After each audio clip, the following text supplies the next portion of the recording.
All the stars have booked their ticket to the 2023-2024 UEFA Champions League. The time for soccer teams to play matchmaking, where even the ball holds its breath to see who would kick it around next, is here. Not on the domestic scene, but the championship, where we've got the champions of champions having to go through that bragging right. For the English Premier League side, Newcastle, it is the first UEFA Champions League appearance in 20 years. And for Arsenal, it is the first UEFA Champions League appearance in 8 years. It's been exactly 2,388 days since Arsenal's last game at the UEFA Champions League. So they lost 5-1 to Bayern Munich in the round of 16, 10-2 on aggregate. Are we really sure that they would not go back as they have come for this season? To join us in this conversation will be football commentator from Nigeria, Olatunji Olatunde. And we call him Triple O. So it's great to have you join us today on the show. I'm a little bit excited looking at the draws done in Monaco today. The draws have come, done and dusted.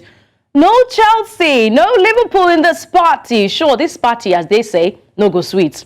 But we'll take it like that. It is Group A to H. Well, two debutants like Royal Antwerp and Union Berlin.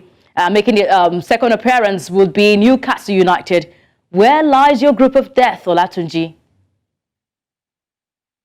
Well, the group of death has to be the group that has Newcastle in there. That has a very, very difficult group, and it's just like injustice for Newcastle after their fans waited for 20 years to return to the Champions League, only to fall into Group F, where they get to play against Paris Saint-Germain, Borussia Dortmund, and AC Milan. And when you look at Paris Saint-Germain, they still have Kylian Mbappe in their team. That's a very tough one. Borussia Dortmund, former winners, perennial competitors in the UEFA Champions League, and the way AC Milan have recruited and how far they went last season in the Champions League, you really, really want to worry for Newcastle United. And this is where it gets even more interesting. The November-December period for Newcastle United, their third Champions League group game will actually be in between their game against Arsenal in the Premier League. They will also play their fourth Champions League game just in between playing Chelsea as well. They have United also in that run or period where they get to play their third,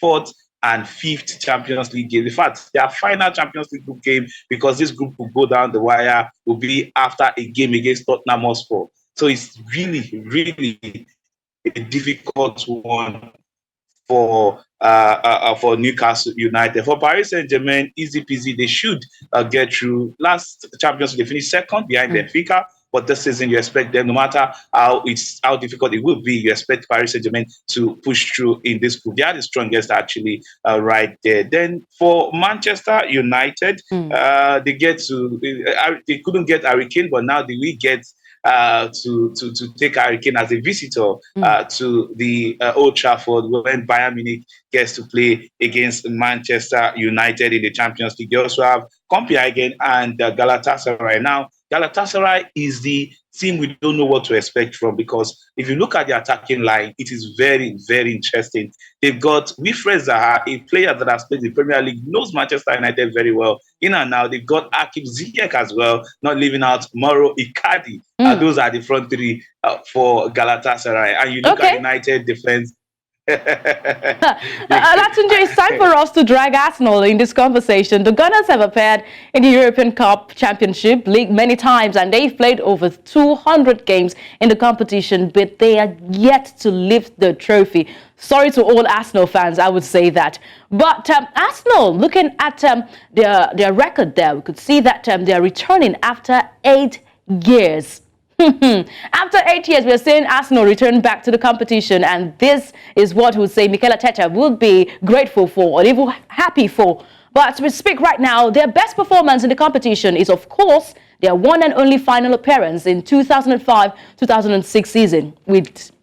Now that they have bolstered that squad, how far do you think they can go in Group B, where they've got Sevilla, PSV Eindhoven, and Lens?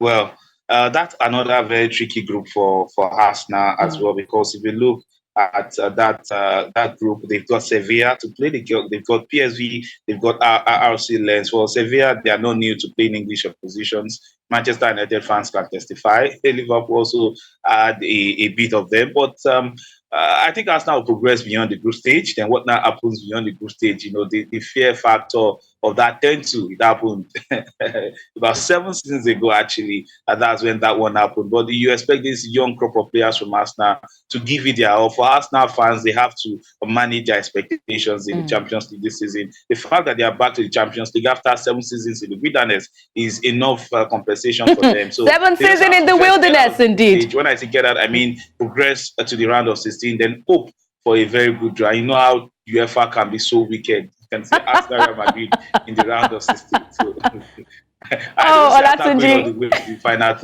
final four, I meant. All right, let's see Galatasaray there in Group A. With the signing of Hakim Ziyech, Wilfred Zaha, and we have Mauro Icardi, who is a football player in Europe, and he has contributed most score per match in the season. How will you match up the energy from Bayern Munich, Manchester United, and Copenhagen against Galatasaray? I think for Manchester United and Bayern Munich, irrespective of the firepower of Galatasaray, I still expect Manchester United and Bayern Munich to progress through. But if United let themselves down, then Galatasaray might just give them a bit of a worry. And it's a group stage of 6 games, so home and away. So even if United don't pick all 6 points against Galatasaray also we have job to do against Bayern and also Copenhagen. Copenhagen, we know them; they are normal competitors. Make it look like they no come. So that's just. But Galatasaray just called Galatasaray has got Mauro Icardi. The attack is very good. Mm-hmm. Yes, they've got Wilfred Zaha, just like I mentioned earlier. They've got Hakim Ziyech as well. So that's a very, very good-looking attacking line. But it's not just all about the attack. You have to look at the midfield. You have to look at the defense. You have to look at the goalkeeping. You have to look at the coach. You have to look at the tactics. So I still think Manchester United and Bayern Munich will make this one. Of course, Bayern to beat Manchester United over 2 legs. I don't see any way Manchester United are taking any points off Bayern Munich with Harry Kane in front. All right, the records speak so well there, with Mauro Icardi having the most score per game in the competition so far. That's got the likes of Kylian Mbappe, Erling Haaland, Victor Osimhen, and of course Harry Kane over there in the competition. Let's see the records from the Champions League. Manchester United went on 25-match unbeaten run, and that counts as the longest run in the history of the Champions League. Arsenal kept the most consecutive clean sheets record with 10 matches clean sheet there.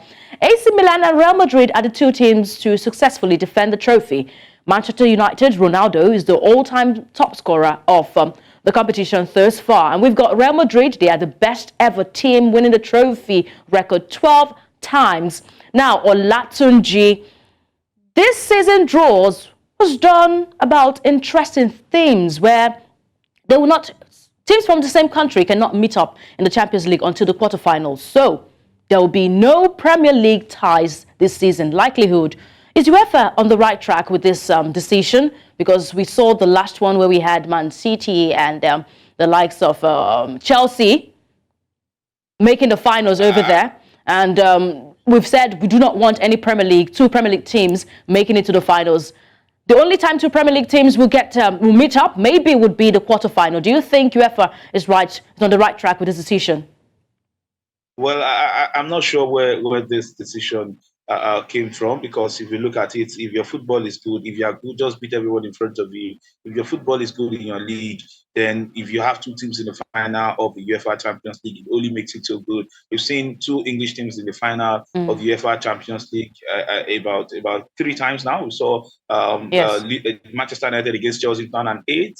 We also saw City against Chelsea as well. Then there's one involving Liverpool against Tottenham Hotspur as well. We've seen Spanish teams also get to the final of the Champions League, Atletico Madrid against Real Madrid. We've seen a couple of that as well. So I don't know where this lies. I don't know where this came from, but I actually think they should just allow, if your teams are good, if they get to the final of the Champions League, they are good. It's not about planning. It's not about, it's not as if they didn't work to get there. So, but the way they want it, I mean, UEFA trying to build, they are trying to develop football in other leagues, but notwithstanding, the final of the Champions League is still going to feature two teams from top leagues, either from Spain or one from Spain, one from England, one from Spain, one from Italy, one from Spain, one from Germany. You're not going to get a French club, a French team in the final of the Champions League. You're not going to get a team from Scotland in the final of the Champions League. So again, there is a sense in all of that. I don't agree with that decision.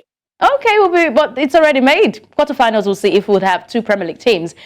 This is where we can just call this a wrap on this conversation. Thank you so much, Olatunji, for joining us on Game On. My pleasure.